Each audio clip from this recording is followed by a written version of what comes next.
Laki ng post ko, 5 abogado plus ako, tinimbang namin ng lahat. So finally, na ipinail namin ay inciting to sedition and grave threats. Yun po ay yung... So sir, excited ka ba sa pag-upo bilang impeachment judge o may concerns ka? Actually hindi, kasi an impeachment is part political. Siguro half legal, half political. So natatakot sila. So gusto nila after the elections na, not before the elections, para iboto pa rin sila ng mga tao dyan sa Mindanao. Dadagan, Balita News Update. At sa amin, nakapag-harvest na kami. Kakatanim lang eh. So, hindi, buti na lang yung timing. Hindi yung bago aanin. Not it, okay. It's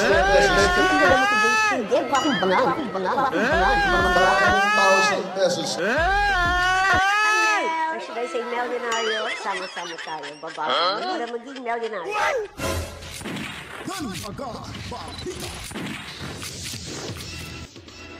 Alright, welcome back mga kabitan. Magandang buhay ho. Kamusta? At tayo po'y nagbabalik upang magbigay naman tayo ng komprehensibo, detalyado at totoong mga balita at impormasyon na nangyayari ho sa ating lipunan, paligid at sa ating bansa mga kabalitaan. At bago tayo tutungo sa ating usapin ngayon at papasalamatan muna natin yung ating mga masugid na tagapanood, lalo na ho yung ating viewers na nagkakaroon na ho tayo ng 47,788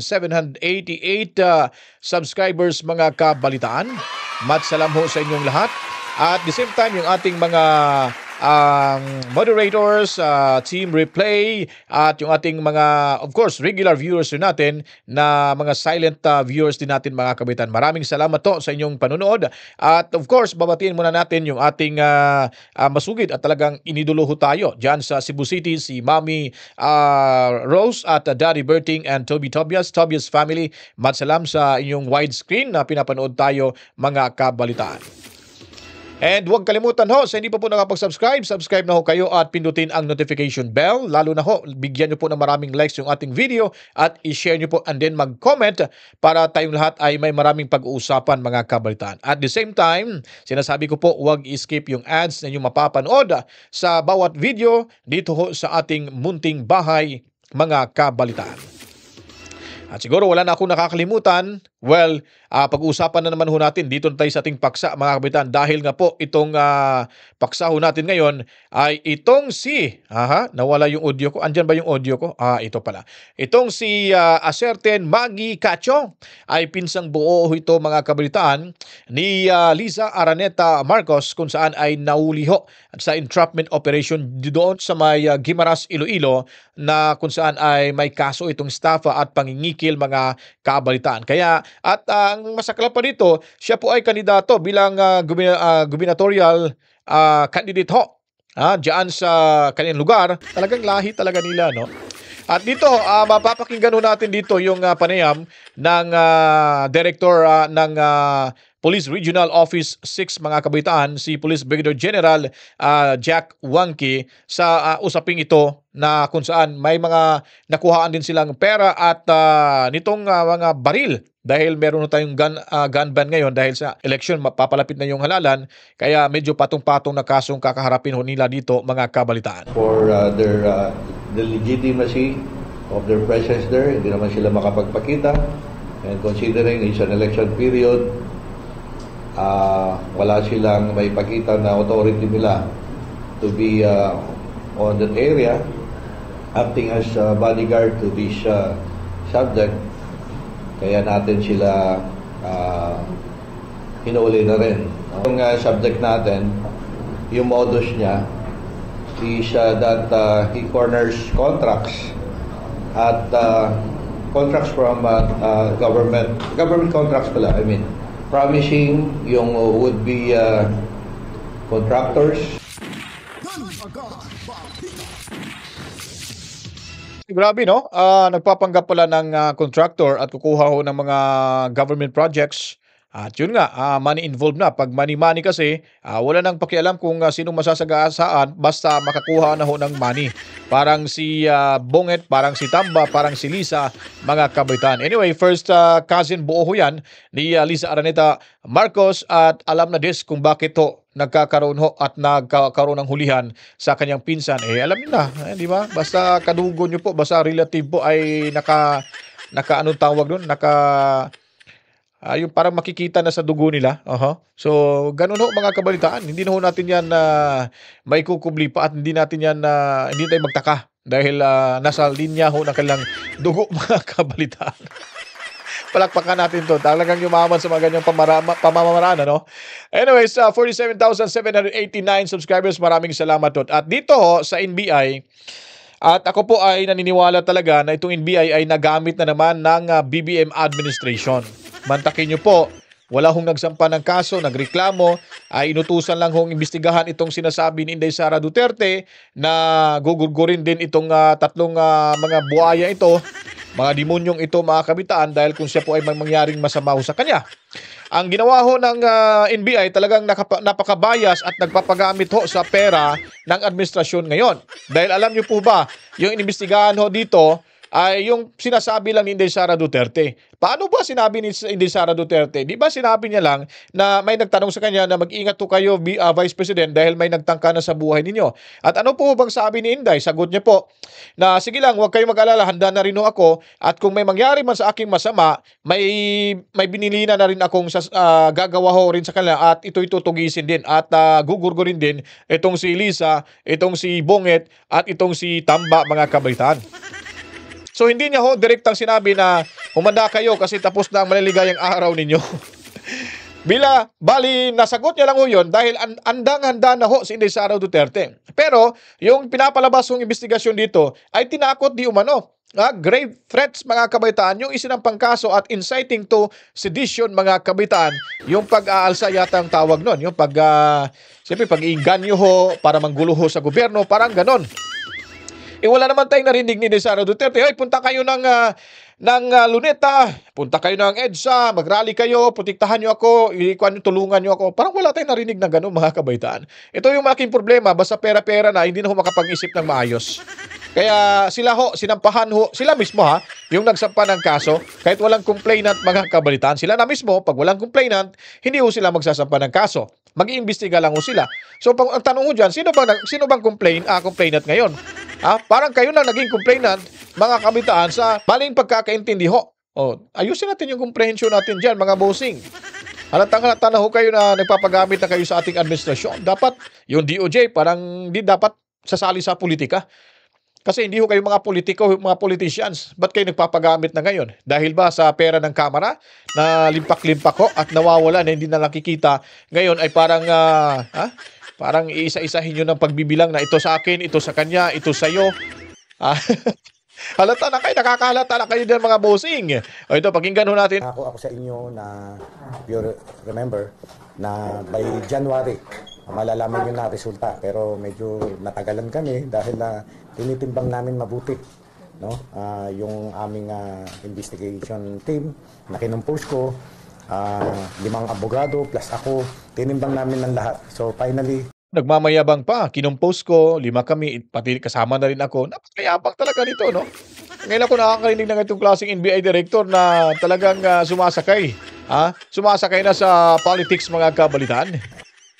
Iisa ang naging findings namin, decision namin na mag-file ng case against the Vice President. And yung cases, hindi pala cases na ipinail namin ay inciting to sedition and grave threats. Yun po ay yung pananakot na ginawa sa buhay ng ating Pangulo, ng First Lady at ng Speaker. Ganun po. Na-file na po namin sa DOJ. So sabi niyan, pananakot daw. Saan ba natin nakikita? Saan bang anggulo na makikita ho natin na nananakot si Sara Duterte? Natakot sila malamang dahil booking ho sila. Bistado ho sila sa kanilang mga plano. Kaya kung iniisip na baka may mangyari na naman ni Inday, tayo ay pinagsabihan na at narinig na natin na alam niya na, baka tayo ay hahabulin. Kaya sasampahan na natin siguro ng kaso, uunahan natin para ho mga kabalitaan, para maligaw yung isip ng taong bayan mga kabalitaan. Inaabot na namin yung diskarte nyo. Ano ba kayo? Naintindihan na namin laro ninyo eh. Simula kay Tamba pa lang hanggang dyan sa Malacanang. Nagpapanggap kayo na wala kayong pakialam sa mga pangyayari sa mga ginagawa ni Tambay. Alam naman ho namin na may basbaso dyan sa Malacanang. Di po ba? Yun po yung totoo ho dyan. Hindi nyo lang may papakita dahil takot ho kayo na mapababa bigla na lang sa inyong pwesto dyan sa Malacanang. Kaya si Tamba, patong-patong na kaso, siguro hindi na nakatulog siguro si Tambang ito, parang inusig na ng kanyang konsensya, mga kabaitan. Tuloy tayo dito. At nasa DOJ na ang bola ngayon, no? I-determine nila kung magkukonduct sila ng preliminary investigation at later i-file ang case sa court, no? Titimbangin ng DOJ kung yung bang aming mga inilatag na ebidensya, yung aming investigation ay sufficient para mag-conduct sila ng preliminary investigation. Sir, kailan po nag-file ng recommendation ng NBI sa DOJ? Actually, kanina lang. No, kanina lang. Nag-file na kami ng dati, may na-file na kami yung progress report. Tapos yung final report namin ay kanina lamang na-file. Anong form yung final? Kasi as per DOJ, wala pa raw silang official copy naman. Mga anong oras na rin po? Ay, kanina. Meron na. I-send ko sa ating chat group yung receiving ng DOJ. Yung sinabi nila sa press con, yung video, yung isa sa pinaka-substantial evidence of compelling reason why we are recommending na mag-file po ng kaso. Yes, kasi open source evidence yun, There was really a Zoom meeting kung saan niya isinabi yung mga threatening remarks niya. Yun ang aming at Sa Zoom meeting daw. Pero yung investigasyon nila ay yun lang yung sinabi ni Sara Duterte. Ba't hindi nyo po laliman yung investigasyon? Ba't niya ba nasabi iyon? At saan nakuha yung impormasyon na yan? Yung death threat ni Sara Duterte. Wala nga nagreklamo sa inyo, di ba? Kayo lang ang gumagawa. May nag-request lang na paimbestigahan. Ba't hindi nyo po paimbestigahan yung natanggap na information ni Sara Duterte? Na kaya niya nasabi yun dahil pinaganda niya na yung sarili niya kasi malamang mangyayari dahil nasa kapangyarihan yung kanyang mga kalaban. Powerful, lahat sila, nagkakaisa ho.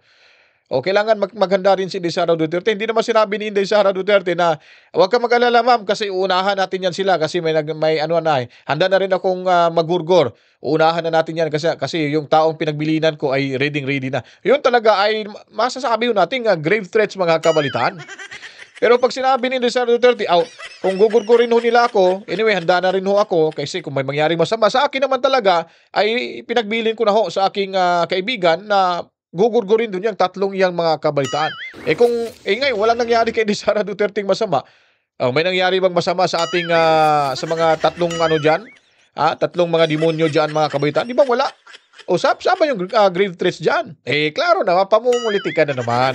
Ito naman itong matandang Watchinango na ito mga kabalitaan ay talagang nagpapagamit. Halata na after nito ay may kapalito na may wagang sobre na kumikintab. Akala ko nga ginto lang yung kumikintab, pati yung may wagang puting sobre ay kikintab din pala. Because of bakit inciting to sedition? Because of the threatening remarks ay alam nyo nagkaroon ng patawag ng meeting na nagpulong-pulong doon sa EDSA na yung katahimikan natin ay medyo na bulabog, no? Kaya ayun ang napagkaisahan namin ng mga abogado na nagkaisa-isa na nag-study ng kaso. Grabe talaga, no? Iba talaga yung mga mga demonyo moves mga kabalitaan, no? So, kahit ano pang gagawin ho yung mga kabalitaan, kahit gaano pa yan kadami yung kasong isinampaho nila dyan ni Sara Duterte, ay hindi ho talaga matitinag mga kabaitan. Itong mga Duterte, kasi sanay na ho ito sa depensa na alam naman ho nila na wala silang ginawang kamalian. Kaya maghihintay lang ho tayo, huwag kayong mawalang bahala ho. Huwag kayong mawalan ng pag-asa. Ay talagang malalampasan ho ito ni Sara Duterte. Matatalino yung mga legal counsel ho nila. Hindi ho basta-basta ganun-ganun na lang na lulumpuhin ho yung mga Duterte. Nakatatak na ho yan. Basta Duterte, kamay na bakal yan mga kabaitan. May paninindigan ho yan. Kaya ayaw ni Sara Duterte na mag-resign ho siya dahil halalaw siya sa 32 million na voters, Filipino voters. Ayaw na pong ma-disappoint ho yung mga daming iyong mga kabaitaan. Di ba? Ang dami na ng 32 million tapos bibitaw ka sa pwesto dahil nga sa mga paratang na mali at akusasyon na walang katotohanan. Kaya si Inday Sara, paninindigan niya po at tayo po mga taga-support o mga sumusuporta sa kanya ay atin ring panindigan yung ating suporta na hanggang sa dulo ay andyan kapit bisigo tayo dahil sigurado ay makakamito natin yung ating hinihintay na hustisya, no? Lalo na ho, ang darating na yung eleksyon. So magbutuhan tayo, diretso tayo sa Senado sa lahat ng mga senatorial candidates ng PDP laban, mga kabataan. Gaya na lang itong si JB Ejercito, sabi niya, naniniwala siya na ang lahat ay pamumulitika, mga kabataan. At sabi rin ng isang professor, Passion, na takot yung mga senador na gumawa ho ng aksyon agad sa impeachment ni Sara Duterte dahil baka mawalan ho sila ng boto dyan sa Mindanao. Kasi solid pa rin ho ang taga Mindanao, pabor ho at kumakampi kay Inday Sara Duterte. Plano ni Senador JV Ejercito na kumuha ng isang retired justice kung kakailanganin ito para sa impeachment trial laban kay Vice President Sara Duterte. Ito ay upang mapatibay ang kanilang legislative team lalo't unang beses siyang tatayong impeachment judge sa isang impeachment court. Ngunit paglilinaw ng mambabatas, hindi siya excited o sabik na gawin ito at may sentimiento siya sa pag-usad ng impeachment case. So sir, excited ka ba sa pag-upo bilang impeachment judge o may concerns ka? Actually hindi, kasi I have always been, natitira pa nga ako, no? Nababasya ko dahil sinabi ko napakaaga nitong bickering. Oo, hindi raw bickering, legal. Opo, but whether you like it or not, an impeachment is part political. Siguro half legal, half political. And sa dami ng problema ng ating bansa, all of these things have to take a backseat again. Isa sa mga nais ni Senador Ejercito na pagtuunan ng pansin ay ang pagtaas ng Gross Domestic Product o GDP ng ibang ASEAN countries. Ang GDP ang kabuang halaga ng lahat ng mga produkto at serbisyo na nilikha sa loob ng bansa sa loob ng partikular na panahon. Aniya, opisyal nang nahigitan ng Vietnam ang Pilipinas dito na maaaring magpababa ng oportunidad sa bansa. Ang worry ko dito, Vietnam's GDP is going 8%. Tayo po bumababa, no? Ang kanilang infra tuloy-tuloy. Ang worry ko dito, pag yung mag-upgrade na sila ng status to emerging economy, lahat ng foreign investments, yung mga mawawala sa ibang lugar, sa kanila na mapupunta. So we are wasting so much opportunities. Asher Kadapan Jr., UNTV News and Rescue, Diyos ang aming sandigan. So yun po mga kabalitaan, talagang maski si JB Ejercito ay naguguluhan o dito mga kabalitaan. Di po ba?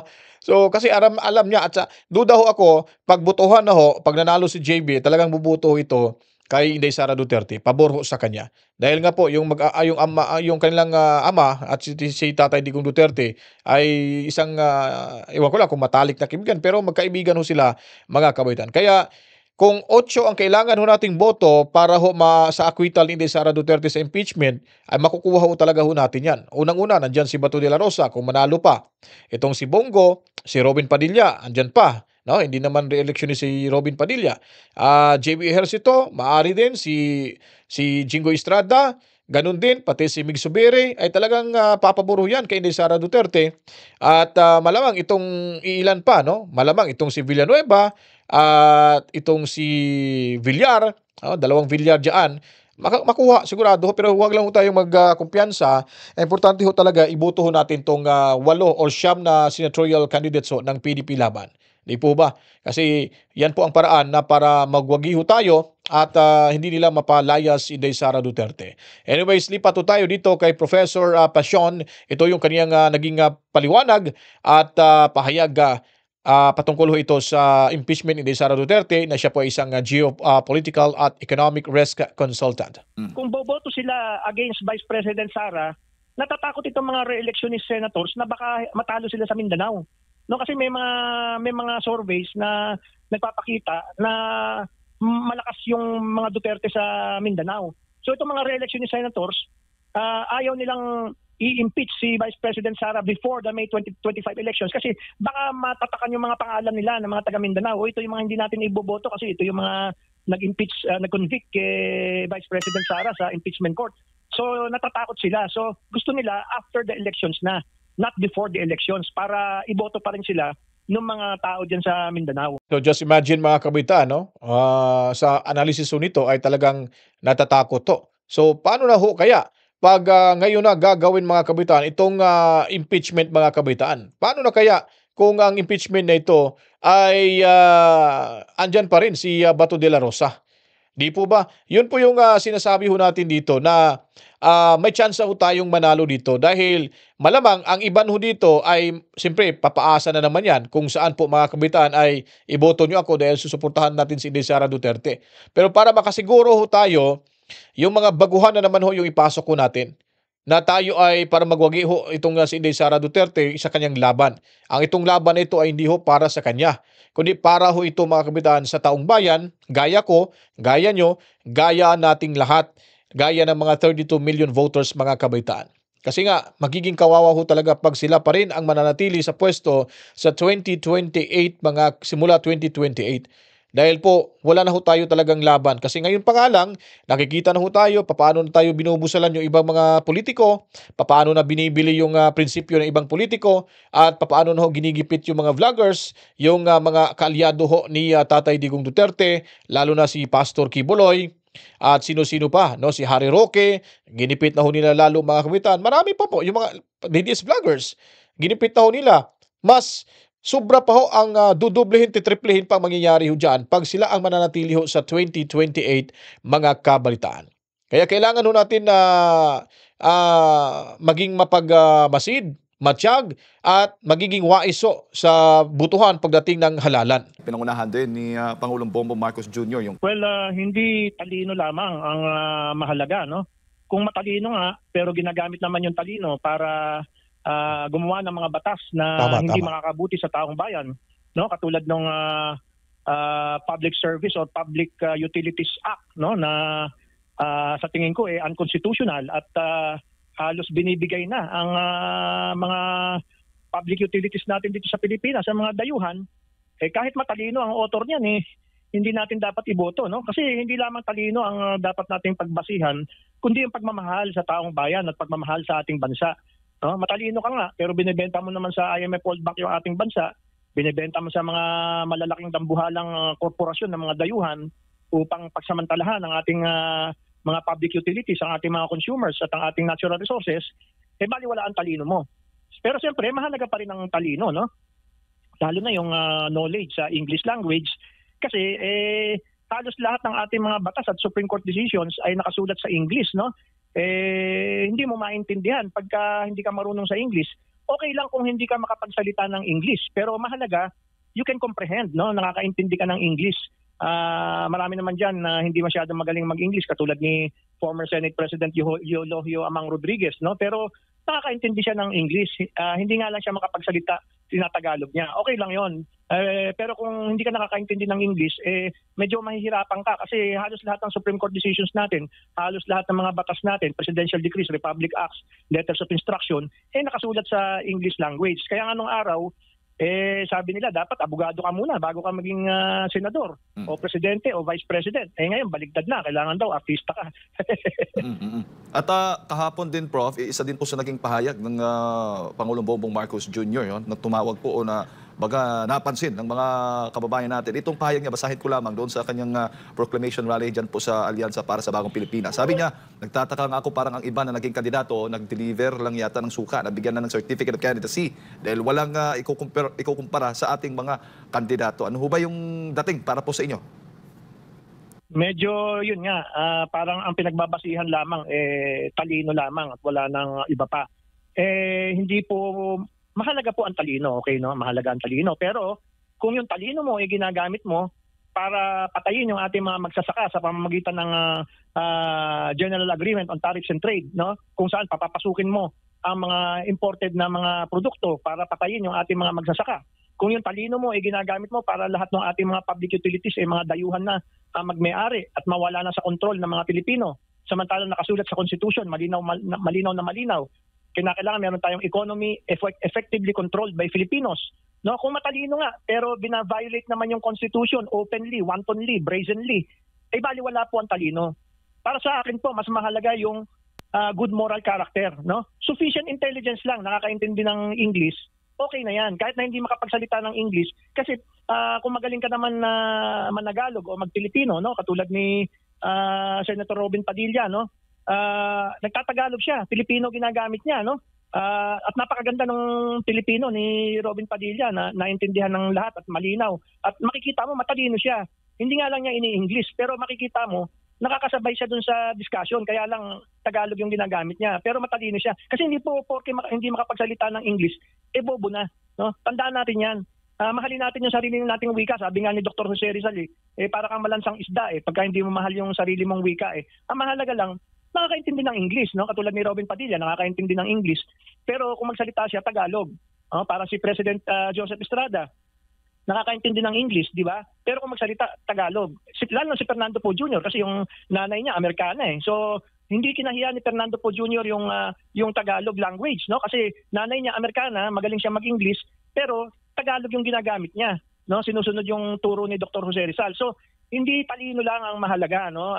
Mahalaga yung pagmamahal sa bansa at hindi gagawa ng mga batas na ibebenta ang ating bansa sa mga dayuhan, hindi gagawa ng mga batas na wantonly, openly, brazenly unconstitutional, wala pong kwenta yung talino pagka ganyan. Pero sa tingin po ninyo, Prof, yung pag-endorso mismo ng Pangulo doon sa kanyang mga senatorial candidates, malaking ano ba yung bagay? Susi ba yun para sa kanilang pagkapanalo? Well, of course, kaya nga sila nagsisiksikan dyan sa administration ticket. Mapapansin mo, mga anti-Marcos nga yung mga iba dyan. Pero kinakain nila yung pride nila, nagpapanggap silang pro-Marcos, para makasama sa administration ticket. Kasi siyempre, administration yan nandyan lahat ng resources, no? Sa mga donors na lang lamang na sila kasi yung mga businessmen, they tend to donate to the candidates of the administration. Kasi pag nag-donate ka sa candidates ng opposition at mabalitaan ng administration yan, baka silipan ka ng kung ano, no? Baka pati yung mga tax declarations mo silipin, no? Kaya yung mga businessman takot mag-donate yan sa mga kandidato ng opposition. So sa donors pa lang, lamang ka na kung kasama ka sa ticket ng administration. Kaya lahat yan, mapapansin mo, may mga anti-Marcos dyan. Malinaw na anti-Marcos yan. Mga galit sa mga Marcos, galit sa mga Romualdez. Pero ngayon ay nakikipagplastikan sila sa mga Marcos, sa mga Romualdez, kasi kailangan nilang maisama sa ticket ng administration. At saka na lang sila magtratraidor sa mga Marcos at saka sa mga Romualdez when the time comes. Pero sa ngayon, magpapanggap silang loyal sa mga Marcos at saka sa mga Romualdez. At lalo na, itong impeachment na napag-uusapan din, Prof, at kailangan din ng bilang o numbers dyan sa Senado. Kung sakaling itong lahat ng mga senatorial candidates ang maupo dyan sa Senado, ay possible na matutuloy itong pagdinig na ito dyan sa Senado sa susunod na Kongreso. Yun nga sa tingin ko nga, kaya nila dinidelay, dahil they may feel that they do not have the numbers. Kasi if they do have the numbers, mabilis pa sa alas 4, gagawin nila yan. Nandiyan sina Bato, hindi ba? Nandiyan sina Bongo. Yung mga iba dyan, hindi sila sigurado, no? Akala nila, kakampi nila, pero baka mamaya pagbutuhan na, baka biglang magulat sila. Boboto pala in favor of Vice President Sara. So they are waiting after the elections para umpisahan yung impeachment. Isa pa, kung before impeachment at magkakaroon ng botohan, kasi February pa lang ngayon So sigurado bago mag-May election, tapos yung impeachment, di ba? Kung boboto sila against Vice President Sara, natatakot itong mga re-electionist senators na baka matalo sila sa Mindanao. No, kasi may mga surveys na nagpapakita na malakas yung mga Duterte sa Mindanao. So itong mga re-electionist senators, ayaw nilang i-impeach si Vice President Sara before the May 2025 elections kasi baka matatakan yung mga pangalan nila ng mga taga Mindanao. Ito yung mga hindi natin iboboto kasi ito yung mga nag-impeach, nag-convict kay Vice President Sara sa impeachment court. So natatakot sila. So gusto nila after the elections na, not before the elections, para iboto pa rin sila ng mga tao dyan sa Mindanao. So ayun po mga kabaitaan, narinig nyo na ho yung pagpapaliwanag ni Professor Mario Ferdinand Pasion kung bakit ho hindi pa nila inaksyonan sa Senado yung impeachment dahil nga po sa takot na baka hindi sila makakuha ng boto dyan sa Mindanao, mga kabalitaan. At yun, sinasabi yun natin, pati yung NBI, DOJ, nagpapagamit na. Kaya wala na ho tayong, hindi na ho maganda yung takbo ng ating politika sa ating bansa. Sila ho nag-ari-arian sa ngayon dahil plano talaga nila yan na pag umupo si Bongbong Marcos, ang maghari-harian sa bansa itong si Tambaluslos, mga kabalitaan. Kaya kung nagustuhan niyo po itong ating video presentation ngayon, Sana po huwag kalimutan mag-subscribe, pindutin ang notification bell, i-like at i-comment mga kabitaan itong video at damihan yung likes at huwag nyo pong skip yung ads mga kabitaan. Ang masasabi ko lamang dito mga kabitaan na para ho tayo talaga, inulit-ulit ko po itong sinasabi sa ating programa na dapat tayong lahat ay magkaisa. Kapit-bisig ho tayo at tuparin ho natin yung ating ipinangakong suporta para sa ating pangalawang Pangulo. Dahil ang ating pangalawang Pangulo lamang po ang siyang susi ng lahat ng tagumpay ng bansa, nating mga mamamayang Pilipino, dahil nga po siya ay mismo alam na natin kung paano ho yung nakaraang liderato ni former President Duterte na kung saan ay nakikita ho natin talaga na mas gumanda ang ekonomiya ng ating bansa at lalo na ho yung ating seguridad mga kabitan. Kaya ulitin ko po, sana hindi ho tayo magbabago at kailangan ho papaliparin ng mas mataas pa yung Agila from the South. Kailangan natin tulungan na makapwesto ho sa 2028 the Eagle from the South mga kabalitaan.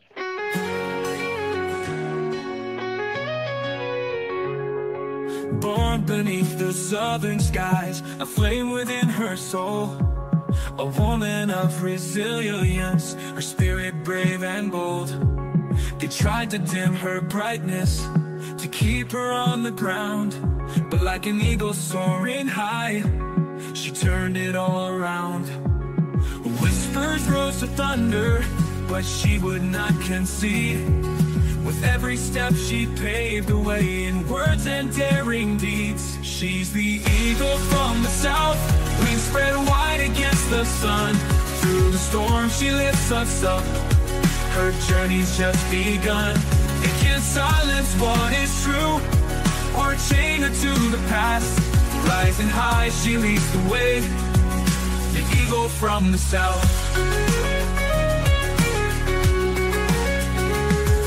Shadows tried to cloud her path, and doubt began to creep, but she held on to her dreams. Their heights were hers to keep. They came at her from left and right, but she stood firm and strong. Their arrows couldn't pierce her heart, her will would march along. Mountains rose before her, rivers deep and wide, but she forged on undeterred, with us all by her side. She's the eagle from the south, wings spread wide against the sun. Through the storm she lifts us up, her journey's just begun. They can't silence what is true, or chain her to the past. Rising high she leads the way, the eagle from the south. Alright, so hanggang dito na lang ho tayo mga kabitan. The Eagle from the South. Yun po mga kabitan. Kailangan magtulungan ho tayo para ang tagumpay ating makamit. Kasama ang ating pangalawang Pangulo, VP Sara Duterte. Salam ho sa inyong lahat at sa lahat ng mga kapatid nating Muslim. Assalamualaikum. Masalam sa inyong lahat. Mabuhay ang mamamayang Pilipino. Lalo na ang bansa ni Juan de la Cruz. Tayong mga Pilipino, tayo'y magkakaisa para sa tunay na pagbabago. To God be the glory. Mwah-mwah. Chip chip. Peace out.